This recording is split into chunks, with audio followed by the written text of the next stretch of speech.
We're passing into another part of the day where the sun starts to go down, and it's almost frustrating when you don't have power. The wood is doing fine. We've got plenty of chopped wood. The food is, we haven't touched any of the 25 year can, number 10 can stuff. We're still going through the pantry and the MREs and what shows up at our front door. It's pretty funny how, without even asking, food is brought to the front door of our house and left, assuming we're here. We don't have, we black out, these get blacked out at night, so nobody knows we have light.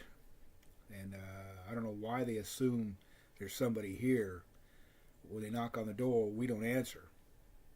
Period.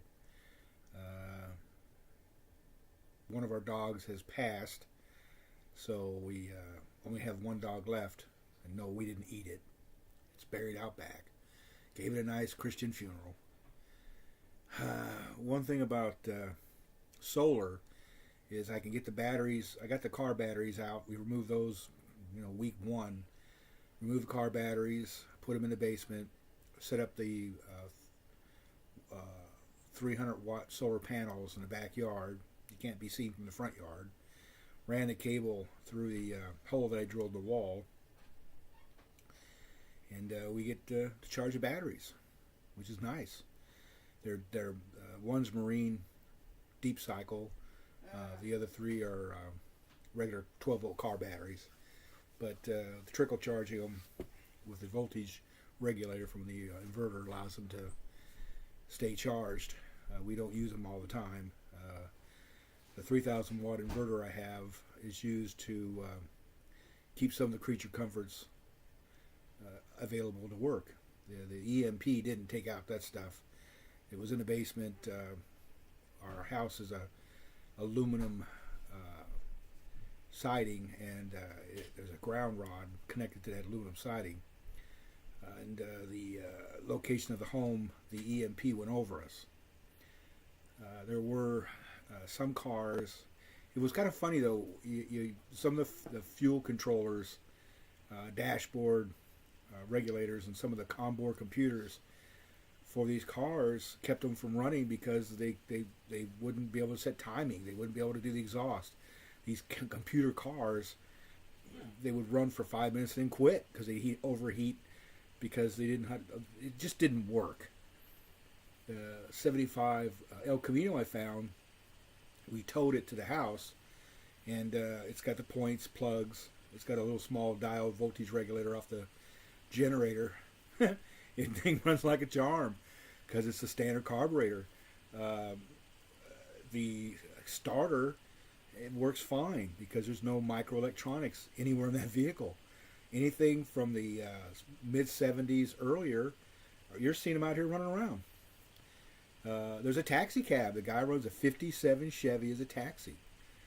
Gasoline, that's something that's we divvied out or partitioned out or however you want to put it. We reuse what we have here. I've got 50 gallons of it's not leaded, or it's not alcohol. It's regular alcohol fuel. I found it at a farm about 10 miles up the road, and I bartered for it. The old man didn't mind because what I had he wanted, and what he had I wanted. Good deal. And the kids doing fine. They read books. I've got a whole library over here. The constable who came by about 2 weeks ago, he just gave us a letter and said, you're on your own. Martial law has been in effect since day 3. Again, we had an EMP, if you're just catching up on us. The EMP covered the entire northern hemisphere, the North American continent, putting out power to Canada, the lower 48, and Hawaii. They're perfect. They're running up a storm over there. The Caribbean's gone. all the way down to Isthmus of Panama, there's no power. It's been quite a while, but I managed to keep this diary going. I guess I didn't tell you, we're now month 6, but I did have a tooth that I had to have pulled. I did manage to make it to the dentist. He was a fellow that lives up the street.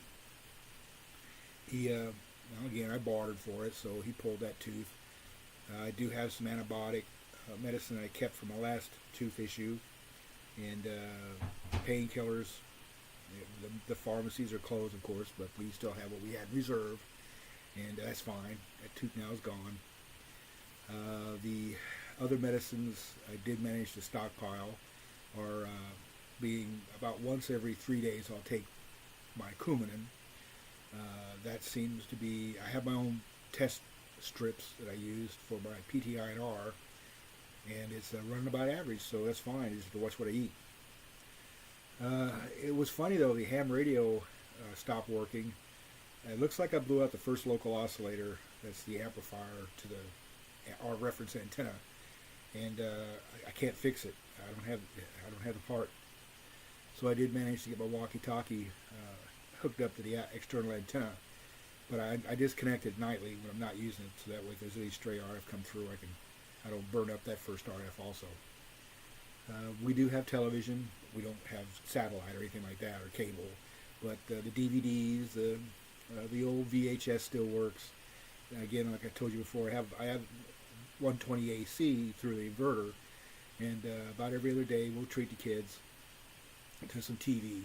It doesn't take that much energy. These LED flat screen displays don't use that much energy like they used to in the olden days. Washing clothes is, of course, we have the hand machine to wash, and then we let it dry in the basement. We just strung up the wire, put the clothes on, in the indoor house.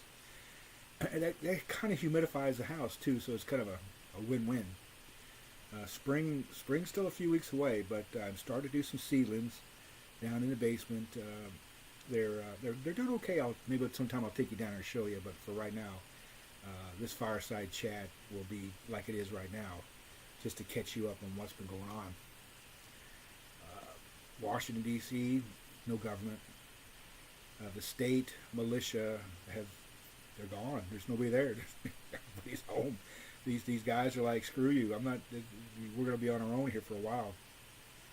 And I don't remember if any of you folks have ever watched that TV show years ago called Revolution. This is kind of what that is. You've got these little families out there. Everybody's on the honor system. There was a case where a gentleman got caught, and I strung him up, and he's still hanging. Nobody's going to let him go. Nobody's going to get him down. He's up there rotting away right now. The birds have already done their business, and the environment's doing it. It's just a deterrent. I mean, if you go by that area, you know that you're not wanted, or just keep passing on by. I do guard at night at the local nursery. Family down the street has started a nursery, and I'm there at night to protect them. They feed me breakfast, and I'm on my way home. I don't hear any gunfire anymore. Bullets are being kept in reserve. There was rumor through the ham radio operators before I lost mine that China had mobilized their military and were thinking about taking advantage of this American EMP emergency to invade us. The last word I had was the United States Navy and the Air Force, the mutual assured destruction. Those facilities are up and running. I mean, those nuclear powered ships are nuclear powered. They're making their own energy. They'll be out there for months and months at a time. So we have protection. There's nobody going to come invade us. There's not going to be a nuclear threat, because they know that our missile silos and our B-52 bombers and all our bases are independently. They operate on their own. They don't need external, except for food. There was a book that I bartered out. It was very interesting, from the 1980s on what to expect from an EMP, and the book was dead on, spot on. I'll be right back.